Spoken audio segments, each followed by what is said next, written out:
دنیا ہو یا آخرت، اللہ کی محبت کے بغیر کام نہیں بنے گا، اللہ کے عشق کے بغیر کام نہیں بنے گا۔ تمہارے پیسے سے، تمہاری دولت سے کب تک کام بنے گا؟ کوئی مجھے پیسے سے جوانی لوٹا کے دکھا دے۔ رب نے جوانی میں جو تمہیں قوت دی تھی، جو تمہیں طاقت دی تھی، مجھے تم پیسے سے وہ قوت لوٹا کے دکھاؤ۔ کوئی مجھے پیسے سے محبت خرید کے دکھا دے، خوشیاں خرید کے دکھا دے۔ کوئی مجھے پیسے سے اولاد کو فرما بردار بنا کے دکھا دے۔ اور جس دولت کو تم اپنا سب کچھ سمجھتے ہو، اس دولت سے، اس پیسے سے کچھ تو کر کے دکھاؤ۔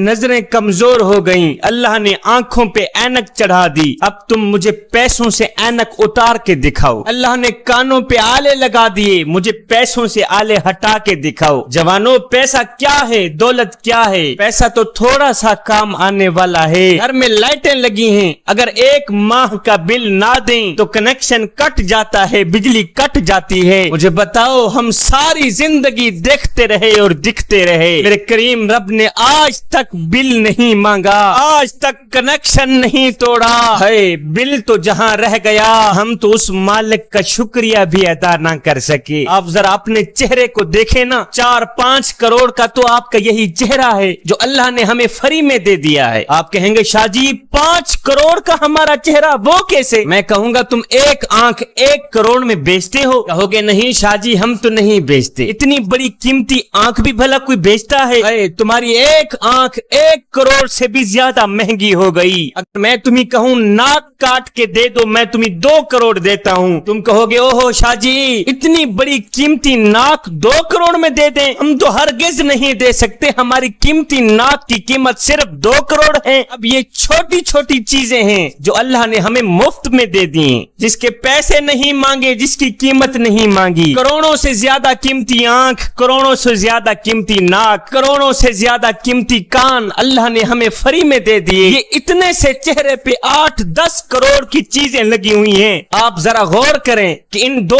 پلکوں میں سے ایک پلک ختم اور ایک باقی رہ جائے تو میں لاکھوں روپے خرچ کر دوں گا کہ کسی طرح اس پلک کے اوپر بال آ جائیں جو مجھے مفت میں ملے ہوئے ہیں۔ میں کروڑوں روپے دینے کو تیار ہوں جو اللہ پاک نے مجھے مفت میں عطا کیے ہیں۔ میرا اللہ فرماتا ہے میرے بندو تم اپنے اوپر غور تو کرو کہ ہم نے تمہیں کیا کیا دیا ہے۔ اگر میں اپنے آپ پہ غور کروں تو کروڑوں اربوں روپے کا تو اللہ تعالیٰ نے مجھے جسم عطا کیا ہے، اربوں روپے کا بدن عطا کیا ہوا ہے جس کے اللہ نے پیسے بھی نہیں لیے، قیمت بھی نہیں لی۔ جوانو، کیا حق نہیں بنتا ہمارا کہ اپنے کریم رب کا شکر ادا کیا جائے، اس کریم رب کے سامنے حاضری دی جائے، کروڑوں روپے والا چہرہ کریم رب کی ذات کے آگے سجدے میں جھکایا جائے؟ کیا یہ حق نہیں بنتا؟ اب یہ تو وہ نعمتیں ہیں جو ہمیں نظر آ رہی ہیں، جو ہماری آنکھوں کے سامنے ہیں، ہم جو روزانہ دیکھتے ہیں، یہ تو وہ نعمتیں ہیں۔ ہمیں تو سب سے بڑی نعمت کی وجہ سے اللہ کا یہ شکریہ ادا کرنا چاہیے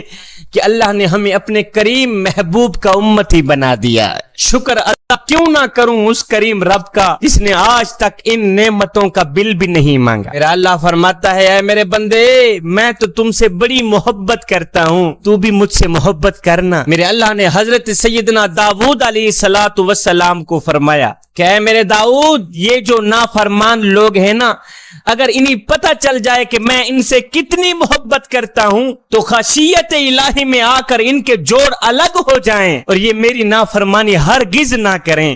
اگر انہیں پتہ چل جائے کہ میں ان سے کتنی محبت کرتا ہوں، اے میرے داؤد، اے میرے نبی، جب میری نافرمانوں سے اتنی محبت ہے، مجھے بتاؤ فرما برداروں سے میں کتنی محبت کرتا ہوں گا۔ فرما برداروں سے میری محبت کا اندازہ کیسا ہوگا؟ میرے اللہ نے فرمایا اے میرے داؤد، جاؤ اپنی قوم کے نافرمان لوگوں کو خوشی کی خبر سنا دو اور فرما بردار لوگوں کو ایک بری خبر سنا دو۔ داؤد علیہ السلام کہنے لگے او میرے کریم رب، یہ آپ کیا فرما رہے ہیں؟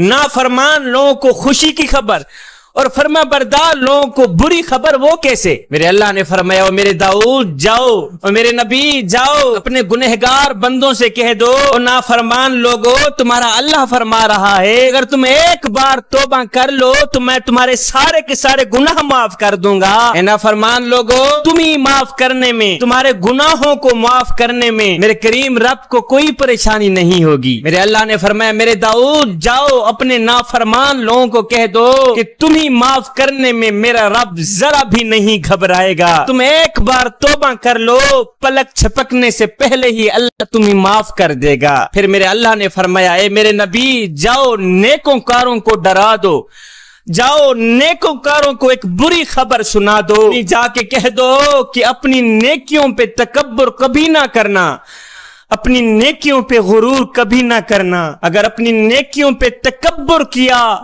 اپنی نمازوں پہ, اپنے قیام پہ, اپنے رکوع اور سجود پہ تکبر کیا تو یاد رکھنا تم لوگ مارے جاؤ گے. میرا اللہ فرماتا ہے, اے میرے بندے میں تو تیرے انتظار میں ہوں کہ تو کب میری چوکھٹ پہ آئے گا, تو کب آ کے توبہ کر کے مجھ سے صلح کرے گا. جب تو توبہ کرے گا, جب تو میرے ساتھ اپنا تعلق قائم کرے گا, میرے ساتھ صلح کرے گا, تو یاد رکھنا میں رب ہو کر تیرا استقبال کروں گا.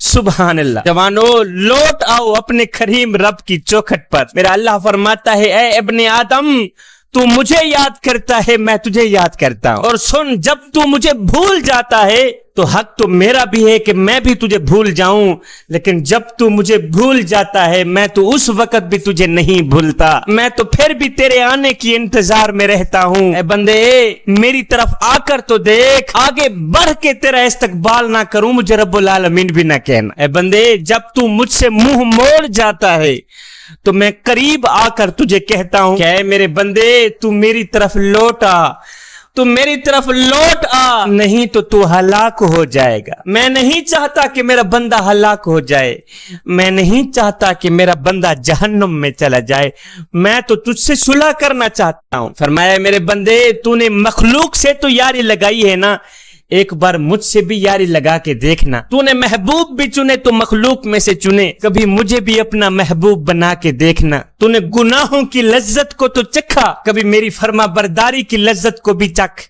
تو نے راتوں کو گانے بجانے کی لذت کو تو چکھا, کبھی راتوں کی تنہائیوں میں اٹھ اٹھ کے قرآن پڑھنے کی لذت کو بھی چکھ. میرا اللہ فرماتا ہے, اے میرے بندے ساری کائنات تیرے سامنے حقیر ہو جائے گی, ساری دنیا تیرے سامنے حقیر ہو جائے گی, بس اگر تم میری محبت کو اپنے دل میں بٹھا لے تو. کبھی تم مجھ سے یاری تو لگا, کبھی تم مجھ سے دوستی تو لگا, کبھی تم مجھ سے کھرا معاملہ تو کر, پھر دیکھ میں تیرے ساتھ کیسا معاملہ کرتا ہوں. جب تو میرے ساتھ یاری لگائے گا, جب تو میرے ساتھ اپنا معاملہ درست کر لے گا, جب تو میرا محبوب بندہ بن جائے گا, تو پھر اے میرے بندے تو بندہ ہو کر میرا ذکر کرے گا, میں رب ہو کر تیرا ذکر کیا کروں گا. اے بندے میں تو جھانک جھانک کے دیکھتا رہتا ہوں کہ میرا بندہ کب میری چوکھٹ پہ آئے گا, میرا بندہ کب توبہ کر کے میرے ساتھ یاری لگا لے گا. اتنے بڑے کریم رب کی نافرمانی کرنا انسانیت کو شیوا نہیں دیتا, اتنے بڑے کریم رب کی نافرمانی کوئی انسانیت نہیں ہے میاں. سمندر کہتا ہے, یا اللہ اگر اجازت ہو تو میں تیرے نافرمان لوگوں کی طرف نکل جاؤں, جا کر انہیں غرق کر دوں. یہ زمین کہتی ہے, یا مالک اگر اجازت ہو تو میں پھٹ جاؤں, تیرے سارے نافرمانوں کو اپنے اندر دبوچ لوں. یہ سن کر میرا اللہ فرماتا ہے, نہیں نہیں میرے بندوں کو کچھ نہ کہنا. میرا اللہ فرماتا ہے, اگر تم نے میرے بندوں کو پیدا کیا ہے تو جاؤ انہیں ہلاک کر دو, جاؤ انہیں مٹی میں دھنسا دو, جاؤ انہیں پانی میں غرق کر دو, اگر تم نے پیدا کیا ہے تو. لیکن یہ میرا بندہ ہے, انہیں میں نے پیدا کیا ہے, لہذا درمیان میں دخل مت دو, میں اپنے بندے کی توبہ کا انتظار کر رہا ہوں. اے زمین و آسمان, ہم تو نظریں لگائے بیٹھے ہیں کہ کبھی تو بھٹکا واپس آئے گا, کبھی تو بھٹکا لوٹ کر آئے گا, کبھی تو توبہ کرے گا.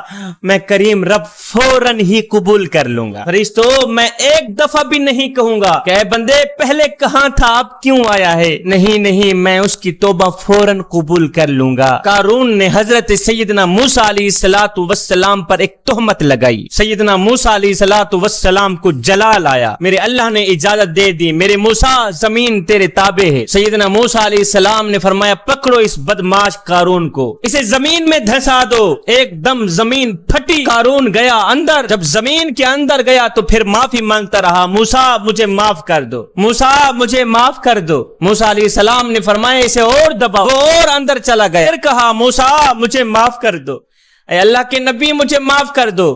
موسیٰ علیہ السلام نے فرمایا اسے اور دھنساؤ، قارون اور مٹی میں چلا گیا، کہتا رہا موسیٰ مجھے معاف کر دو، موسیٰ مجھے معاف کر دو۔ معافی کی بھیک مانگتا مانگتا جب قارون سارا دھنس گیا تو پھر میرے اللہ نے فرمایا میرے موسیٰ تیرا دل کتنا سخت ہے کہ وہ معافی مانگتا رہا، تو نے معافی نہیں کیا، تجھے اس پہ ذرا بھی رحم نہ آیا۔ میرے اللہ نے فرمایا موسیٰ مجھے میری عزت اور جاہ و جلال کی قسم، اگر قارون مجھ سے معافی مانگتا تو میں فوراً معاف کر دیتا۔